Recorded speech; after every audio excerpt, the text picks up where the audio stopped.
Assalamualaikum warahmatullahi wabarakatuh. Bismillahirrahmanirrahim. Alhamdulillahirabbil alamin. Wa bihi nasta'inu ala umuri dunya waddin. Wa sallallahu wasallam ala sayyidina Muhammadin khatamin nabiyyin wa alihi wa sahbihi ajma'in. La haula wala quwwata illa billahil aliyyil azim. Amma ba'du. Di sini kami kelompok 7 akan mempresentasikan tentang komponen materi. Baik, saya sendiri Muhammad Alvinur Fauzi akan menyampaikan materi tentang pengertian materi pembelajaran dan jenis-jenis materi pembelajaran. Langsung saja, pengertian materi pembelajaran.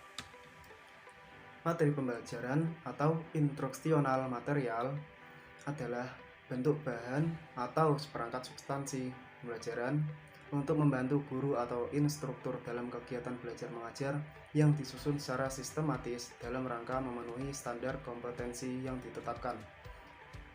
Materi pembelajaran merupakan informasi, alat, dan teks yang diperlukan untuk perencanaan dan penelaah implementasi pembelajaran serta untuk membantu dalam kegiatan belajar mengajar di kelas, sehingga disusun secara sistematis untuk menampilkan sosok yang utuh dari kompetensi yang akan dikuasai siswa dalam proses pembelajaran. Menurut National Center for Vocational Education Research, ada 3 pengertian materi pembelajaran. Yang pertama, materi pembelajaran merupakan informasi, alat, dan teks yang diperlukan guru atau instruktur untuk perencanaan dan penelaah implementasi pembelajaran. Yang kedua, yaitu segala bentuk bahan yang digunakan untuk membantu guru atau instruktur dalam kegiatan belajar mengajar di kelas. Yang ketiga, seperangkat substansi pembelajaran yang disusun secara sistematis menampilkan sosok yang utuh dari kompetensi yang akan dikuasai siswa dalam proses pembelajaran.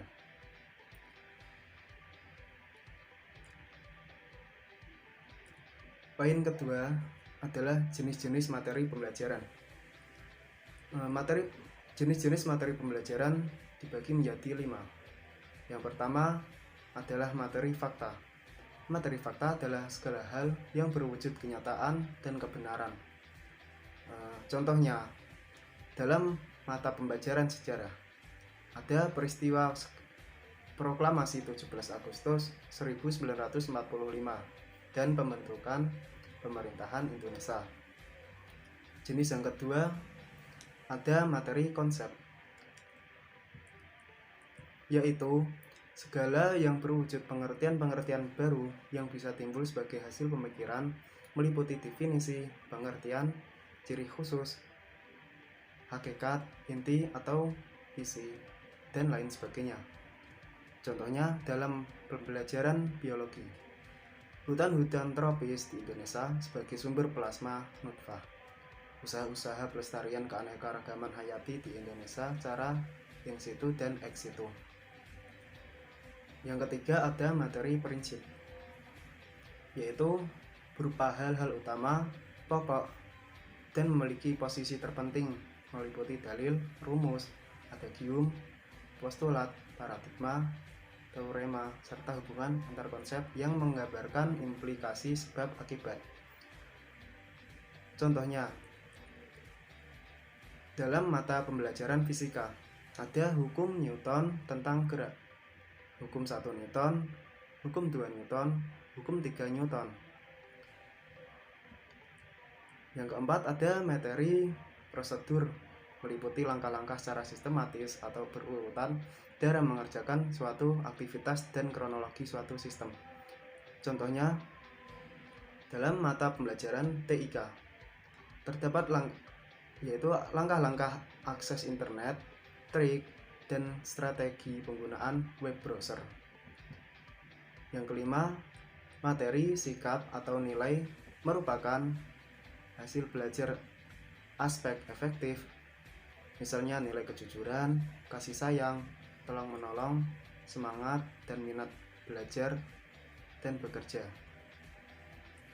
Contohnya, dalam mata pelajaran geografi, pemanfaatan sumber daya alam berdasarkan prinsip ekovensi, pemanfaatan sumber daya alam dan pembangunan berkelanjutan. Contoh dalam mata pembelajaran sosiologi, interaksi sosial dan dinamika sosial, sosialisasi dan pembentukan kepribadian. Selanjutnya ada materi tentang penentuan sumber belajar yang akan disampaikan oleh pemateri selanjutnya. Baik, terima kasih atas waktunya. Saya Muhammad Yonanif Alhamid, NIM 1903026075. Saya akan meneruskan apa yang dijelaskan oleh Mas Alfi. Di sini saya akan menjelaskan tentang sumber belajar. Sumber belajar dapat berupa media cetak dan elektronik, narasumber, serta lingkungan fisik, alam, sosial, dan budaya.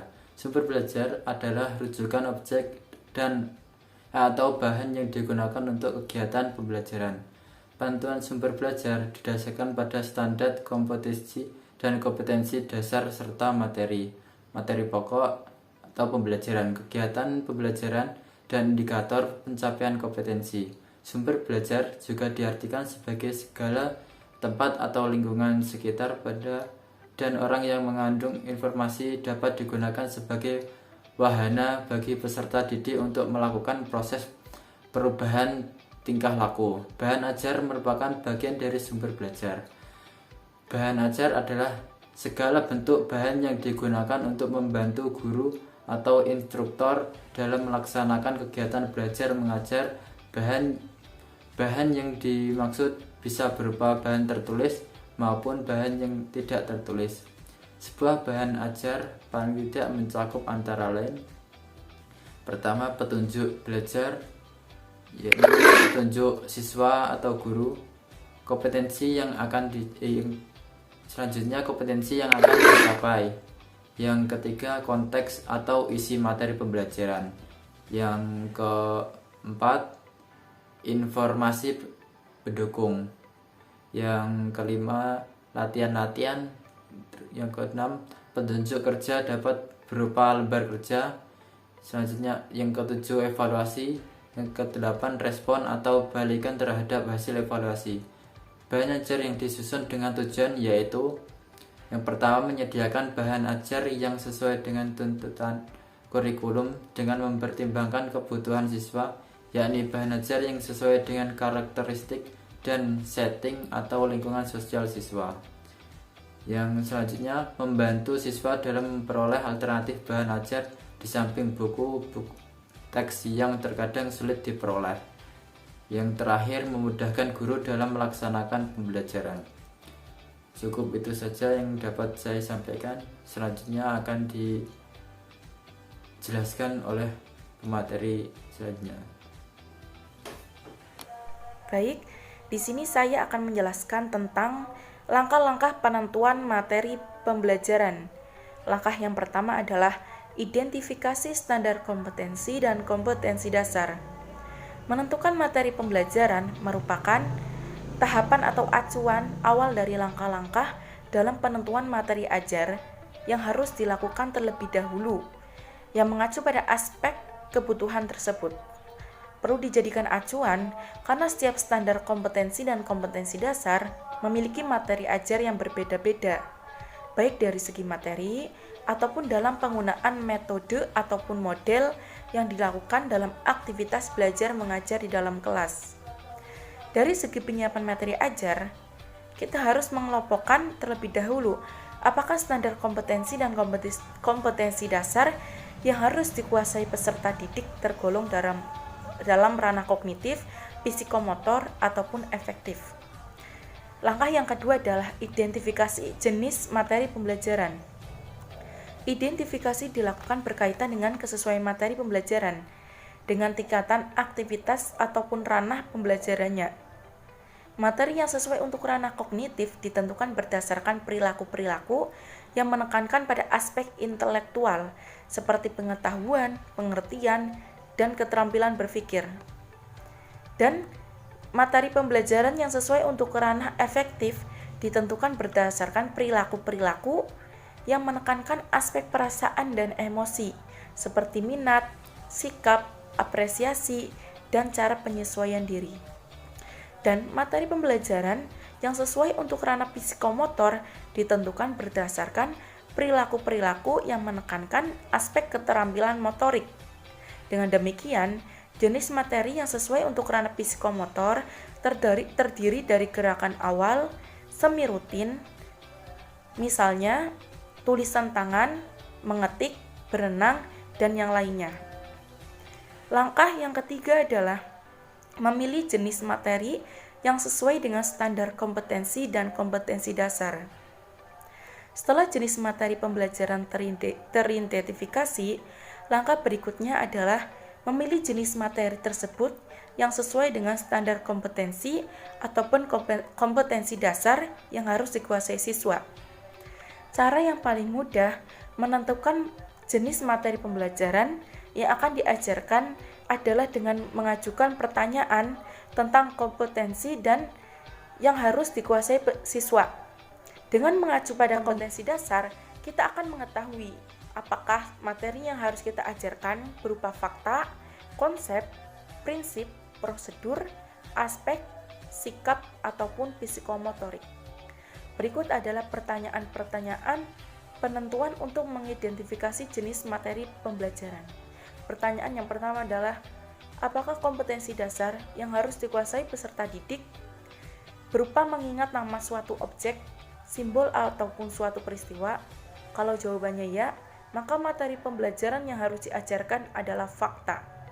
Pertanyaan yang kedua adalah, apakah kompetensi dasar yang harus dikuasai peserta didik berupa kemampuan untuk menyatakan suatu definisi, menuliskan ciri khas sesuatu, mengklarifikasikan atau mengelompokkan beberapa contoh objek sesuai dengan definisi?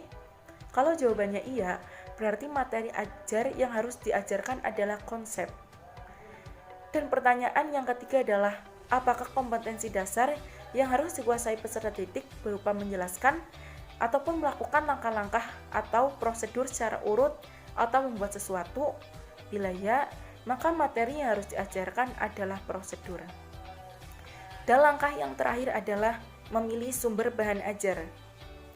Jika seseorang pendidik telah merancang sebuah penentuan materi pembelajaran, maka adapun tahapan berikutnya adalah menentukan sumber bahan ajar yang akan digunakan sebagai penunjang dalam proses melakukan kegiatan belajar mengajar di dalam kelas.